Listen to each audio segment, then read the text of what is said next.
ഇന്നത്തെ വീഡിയോയിൽ വിമാനത്താവളങ്ങളെക്കുറിച്ച് പറയുകയാണ്. വിമാനത്താവളങ്ങൾ നമ്മൾ ആദ്യമായിട്ട് വിമാനത്താവളങ്ങളെ കുറിച്ച് പറയുകയാണ്. ഇന്ത്യൻ വ്യോമയാനത്തിൻ്റെ പിതാവെന്നറിയപ്പെടുന്ന ആരെയാണ്? ഇന്ത്യൻ വ്യോമയാനത്തിൻ്റെ പിതാവെന്നറിയപ്പെടുന്നു ആരെയാണെന്നറിയാമോ? ഇന്ത്യൻ വ്യോമയാനത്തിൻ്റെ പിതാവെന്നറിയപ്പെടുന്നത് JRD ടാറ്റ.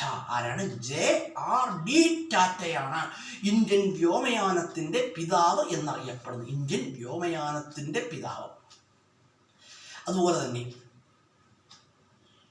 ഇന്ത്യയിലെ ആദ്യത്തെ പൈലറ്റ് ആരാണ്? ഇന്ത്യയിലെ ആദ്യത്തെ പൈലറ്റ് JRD ടാറ്റയാണ്. JRD ടാറ്റയാണ് ഇന്ത്യയിലെ ആദ്യത്തെ പൈലറ്റ്. അപ്പം ഇന്ത്യയിലെ ആദ്യത്തെ വനിതാ പൈലറ്റ് ആരായിരുന്നു? ഊർമിള കെ പരീക്ക്. ഇന്ത്യയിലെ ആദ്യത്തെ വനിതാ പൈലറ്റ് ആയിരുന്നു ആര്? Urmila K Pareek.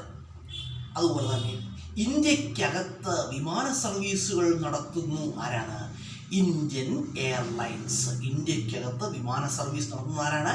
Indian airlines. അതുപോലെ ഇന്ത്യക്ക് പുറത്തേക്ക് വിമാന സർവീസ് നടത്തുന്നു ആരാണ്? Air India. ഇന്ത്യക്ക് പുറത്തേക്ക് വിമാന സർവീസ് നടത്തുന്നത് എയർ ഇന്ത്യയാണ്.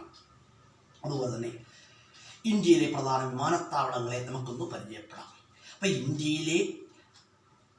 ഇന്ത്യയിലെ ഏറ്റവും തിരക്കേറിയ വിമാനത്താവളം ഏതാണെന്ന് ചോദിച്ചാൽ ഏതാണ്? Indira Gandhi international airport. അതെവിടെയാണ്? ന്യൂഡൽഹി. ഇന്ദിരാഗാന്ധി ഇന്റർനാഷണൽ എയർപോർട്ടാണ് ഇന്ത്യയിലെ ഏറ്റവും തിരക്കേറിയ വിമാനത്താവളം. അതുപോലെ തന്നെ ഏഷ്യയിലെ ഏറ്റവും നീളം കൂടിയ റൺവേയുള്ള വിമാനത്താവളവും ഏത് തന്നെയാണ്? ഇന്ദിരാഗാന്ധി ഇന്റർനാഷണൽ എയർപോർട്ടാണ്. ഏഷ്യയിലെ ഏറ്റവും തിരക്കേറിയ വിമാനത്താവളം ഏതാണ്? ഇന്ദിരാഗാന്ധി ഇന്റർനാഷണൽ എയർപോർട്ടാണ്. അതുപോലെ തന്നെ ഇന്ത്യയിലെ ഏറ്റവും തിരക്കേറിയ രണ്ടാമത്തെ വിമാനത്താവളം ഏതാണ്? ഛത്രപതി ശിവജി ടെർമിനൽസ്. അതെവിടെയാണ്? മുംബൈയിലാണ്. ഇന്ത്യയിലെ ഏറ്റവും തിരക്കേറിയ രണ്ടാമത്തെ വിമാനത്താവളം ഏതാണ്? ഛത്രപതി ശിവജി ടെർമിനൽസ്. അവിടെയാണ്? മുംബൈയിലാണ്. അതുപോലെ പറയുകയാണെങ്കിൽ നമുക്ക് വിമാനത്താവളങ്ങൾ അവിടെ ആസ്ഥാനങ്ങളൊന്നും പരിചയപ്പെടാം. കേംപഗൌഡ വിമാനത്താവളം എവിടെയാണ്? ബംഗളൂരു. കേംപഗൌഡ വിമാനത്താവളം സ്ഥിതി ചെയ്യുന്നത് ബംഗളൂരുവിലാണ്. കേംപഗൌഡ വിമാനത്താവളം ബംഗളൂരു. അതുപോലെ ചെന്നൈ ഇന്റർനാഷണൽ എയർപോർട്ട് എവിടെയാണ്? ചെന്നൈയിലാണ്. ചെന്നൈ ഇന്റർനാഷണൽ എയർപോർട്ട് എവിടെ സ്ഥിതി ചെയ്യുന്നു? ആൻസർ ചെന്നൈ. അതുപോലെ തന്നെ പറയുകയാണെങ്കിൽ ചെന്നൈ ഇന്റർനാഷണൽ എയർപോർട്ട് എവിടെയാണ്? ചെന്നൈയിലാണ്. അതുപോലെ തന്നെ നേതാജി സുഭാഷ് ചന്ദ്രബോസ് ഇന്റർനാഷണൽ എയർപോർട്ട് എവിടെ സ്ഥിതി ചെയ്യുന്നു? നേതാജി സുഭാഷ് ചന്ദ്രബോസ് ഇന്റർനാഷണൽ എയർപോർട്ട് സ്ഥിതി ചെയ്യുന്നത് എവിടെയാണ്?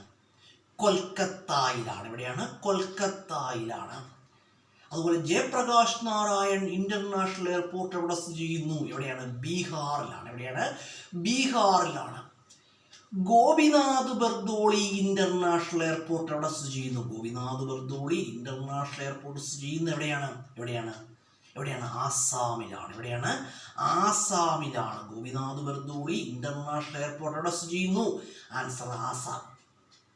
അതുപോലെ ഡബോളിൻ എയർപോർട്ട് എവിടെ സ്ഥിതി ചെയ്യുന്നു? ഡബോളിൻ എയർപോർട്ട് സ്ഥിതി ചെയ്യുന്നത് എവിടെയാണ്? ഗോവയിലാണ്. ഡബോളിൻ എയർപോർട്ട് എവിടെ സ്ഥിതി ചെയ്യുന്നു? ആൻസർ ഗോവ.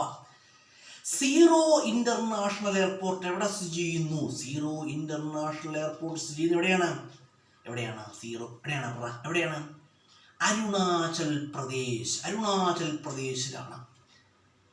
അതുപോലെ തന്നെ മിർസ മുണ്ട എയർപോർട്ട് എവിടെ സ്ഥിതി ചെയ്യുന്നു? മിർസ മുണ്ട എയർപോർട്ട് സ്ഥിതി ചെയ്യുന്നത് എവിടെയാണ്? റാഞ്ചി. മിർസ മുണ്ട വിമാനത്താവളം സ്ഥിതി ചെയ്യുന്നത് റാഞ്ചിയിലാണ്. അതുപോലെ ചൗധരി ചരൺ സിംഗ് വിമാനത്താവളം എവിടെ സ്ഥിതി ചെയ്യുന്നു? ചൗധരി ചരൺ സിംഗ് വിമാനത്താവളം സ്ഥിതി ചെയ്യുന്നത് ലഖ്നൗ. ലഖ്നൗവിലാണ്. ചൗധരി ചരൺ സിംഗ് വിമാനത്താവളം സ്ഥിതി ചെയ്യുന്നത് ലഖ്നൗവിലാണ്. അതുപോലെ തന്നെ സർദാർ പട്ടേൽ വിമാനത്താവളം എവിടെ സ്ഥിതി ചെയ്യുന്നു? സർദാർ പട്ടേൽ വിമാനത്താവളം സ്ഥിതി ചെയ്യുന്നത് എവിടെയാണ്? ഗുജറാത്തിലാണ്. ഗുജറാത്തിലാണ്. അംബേദ്കർ ഇന്റർനാഷണൽ എയർപോർട്ട് എവിടെ സ്ഥിതി ചെയ്യുന്നു? അംബേദ്കർ വിമാനത്താവളം എവിടെ സ്ഥിതി ചെയ്യുന്നു എന്ന് ചോദിച്ചാൽ എവിടെയാണ്?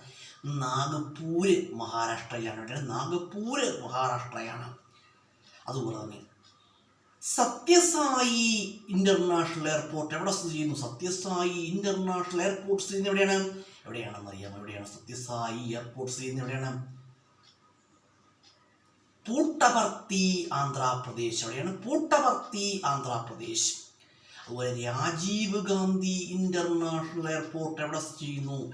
രാജീവ് ഗാന്ധി ഇന്റർനാഷണൽ എയർപോർട്ട് എവിടെ സ്ഥിതി ചെയ്യുന്നു ചോദിച്ചാൽ ഹൈദരാബാദിലാണ്. എവിടെയാണ്? ഹൈദരാബാദിലാണ്. ഇന്ത്യയിലെ ഏറ്റവും വലിയ വിമാനത്താവളമാണ് Rajiv Gandhi international airport. 5500 acre സ്ഥലത്താണ് രാജീവ് ഗാന്ധി ഇന്റർനാഷണൽ എയർപോർട്ട് സ്ഥിതി ചെയ്യുന്നത് കേട്ടോ. ഇന്ത്യയിലെ തന്നെ ഏറ്റവും വലിയ വിമാനത്താവളങ്ങളിൽ ഒന്നാണ് രാജീവ് ഗാന്ധി ഇന്റർനാഷണൽ എയർപോർട്ട്. അത് ഹൈദരാബാദിലാണ്.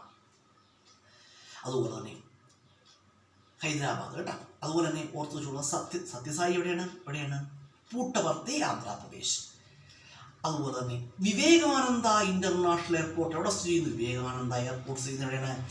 ഛത്തീസ്ഗഡിലാണ്. എവിടെയാണ്? ഛത്തീസ്ഗഡ്. വിവേകാനന്ദ വിമാനത്താവളം എവിടെയാണ്? വിവേകാനന്ദ വിമാനത്താവളം റായ്പൂരിലാണ്. വിവേകാനന്ദ വിമാനത്താവളം സ്ഥിതി ചെയ്യുന്നത് റായ്പൂരിലാണ് വിവേകാനന്ദ വിമാനത്താവളം സ്ഥിതി ചെയ്യുന്നത്. അതുപോലെ തന്നെ മഹർഷി വാൽമീകി ഇന്റർനാഷണൽ എയർപോർട്ട് എവിടെ സ്ഥിതി ചെയ്യുന്നു? വാൽമീകി ഇന്റർനാഷണൽ എയർപോർട്ട് സ്ഥിതി ചെയ്യുന്നത് എവിടെയാണെന്ന് അറിയുന്നത്? എവിടെയാണ്? അയോധ്യ, ഉത്തർപ്രദേശ്. അയോധ്യയിലാണ് വാൽമീകി ഇന്റർനാഷണൽ എയർപോർട്ട് സ്ഥിതി ചെയ്യുന്നത്. ഭഗത് സിംഗ് ഇന്റർനാഷണൽ എയർപോർട്ട് എവിടെ സ്ഥിതി ചെയ്യുന്നു? ഭഗത് സിംഗ് ഇന്റർനാഷണൽ എയർപോർട്ട് സ്ഥിതി ചെയ്യുന്നത് എവിടെയാണ്? പഞ്ചാബിലാണ്. എവിടെയാണ്? പഞ്ചാബിലാണ് ഭഗത് സിംഗ് ഇന്റർനാഷണൽ എയർപോർട്ട് സ്ഥിതി ചെയ്യുന്നത്. അഹല്യാദേവി വിമാനത്താവളം അല്ലെങ്കിൽ അഹല്യാഭായി വിമാനത്താവളം എവിടെ സ്ഥിതി ചെയ്യുന്നു? എവിടെയാണ്? ഇൻഡോർ. അതെവിടെയാണ്? ഇൻഡോർ എവിടെയാണ്? ഇൻഡോർ എന്ന് പറഞ്ഞാൽ മധ്യപ്രദേശിലാണ്. എവിടെയാണ്? മധ്യപ്രദേശിലാണ് സ്ഥിതി ചെയ്യുന്നത് കേട്ടോ. അതുപോലെ തന്നെ നമ്മൾ കുറച്ച് വിമാനത്താവളങ്ങളെ കുറിച്ച് പറഞ്ഞു. ഇനി വളരെ ചോദിക്കാൻ സാധ്യതയുള്ള കുറച്ച് ക്വസ്റ്റ്യൻസ് ആണ്. കേരളത്തിലെ ഏറ്റവും തിരക്കേറിയ വിമാനത്താവളം ഏതാണെന്ന് അറിയാമോ? ഏതാണ്? ആ കേരളത്തിലെ വിമാനത്താവളങ്ങൾ നമുക്ക് അടുത്തൊരു വീഡിയോയിൽ ചെയ്യാം. കാരണം വീഡിയോ ഒരുപാട് വലുതായാൽ അപ്ലോഡ് ചെയ്യാനുള്ള പ്രയാസം കൊണ്ടാണ്. തൽക്കാലം നിർത്തുന്നു.